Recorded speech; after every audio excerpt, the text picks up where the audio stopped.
สบายดีท่านผู้ชมที่เคารพติดตามข่าวต่างประเทศในมื้อนี้ก็มีข้อมูลข่าวสารเหตุการณ์ต่างๆที่เกิดขึ้นอยู่ต่างประเทศมานำเสนอให้ทานได้รับชมและทำอิดนี้เฮามาติดตามกันที่ข่าวท่านสีจิ้นผิงพบปะกับเจ้าชีวิตแอดสปายในวันที่12 พฤศจิกายนนี้อยู่หอสภาประชาชนที่นครหลวงปักกิ่งท่านสีจิ้นผิงประธานประเทศจีนได้พบปะกับสมเด็จเฟริเป้ที่6ฮานปาโบรอันฟอนโซเจ้าชีวิตแอดสปายที่เดินทางมาเยี่ยมยามสาธารณรัฐประชาธิปไตยประชาชนจีนทั้งรัฐกิจ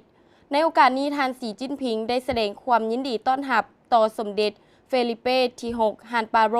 อันฟอนโซที่เดินทางเยี่ยมยามสาธารณรัฐประชาธิปไตยประชาชนจีนและกล่าวว่าพระบรมวงศานุวงศ์แอดสปายได้ประกอบส่วนอันพ้นเด่นเข้าในการพัฒนาสายพัวพันธุ์ระหว่างสาธารณรัฐประชาชนจีนแอดสปาย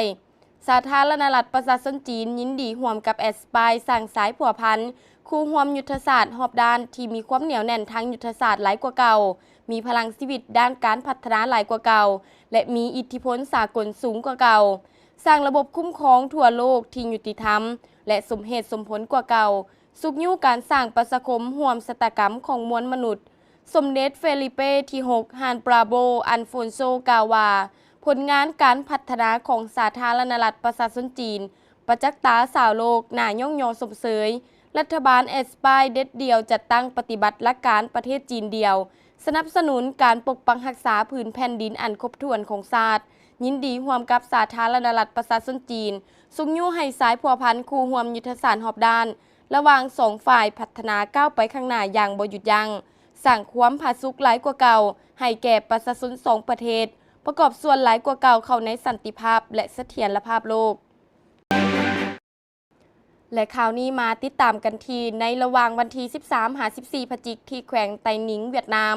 และแขวงซิเวเรียงกัมพูชางานพบปะแลกเปลี่ยนมิตรภาพป้องกันชาติชายแดนเวียดนามกัมพูชาครั้งที่2คณะผู้แทนเวียดนามนำโดยทานพลเอกฟันวันหยางกรรมการกรมการเมืองรองเลขาคณะพรรคการทหารศูนย์กลางรัฐมนตรีกระทรวงป้องกันประเทศและคณะผู้แทนกัมพูชานำโดยทานพลเอกทีเชอร์ฮารองนายกรัฐมนตรีกระทรวงป้องกันประเทศพร้อมนี้ยังได้มีการฝึกซ้อมร่วมสร้างเงื่อนไขให้ทันแถวการแพทย์ทหารประชาชน2ประเทศพร้อมกันปฏิบัติการประสานสมทบแต่ผู้บัญชาสถานที่เกิดเหตุส่องหากู้ชีพปฐมพยาบาลถึงการปิ่นปัวการฝึกซ้อมร่วมช่วยฝึกฝนล่อล้อมให้2ฝ่ายประสานสมทบอย่างเข้าแก็บเข้าเกียร์กันดี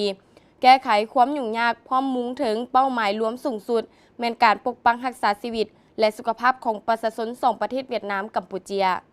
ท่านผู้ชมและนี่ก็แม่นข้อมูลข่าวสารที่ทางข่าวต่างประเทศได้นำมาเสนอให้ทานได้รับชมต่อไปเส้นทางก็ไปติดตามรับชมภาคข่าวกันต่อ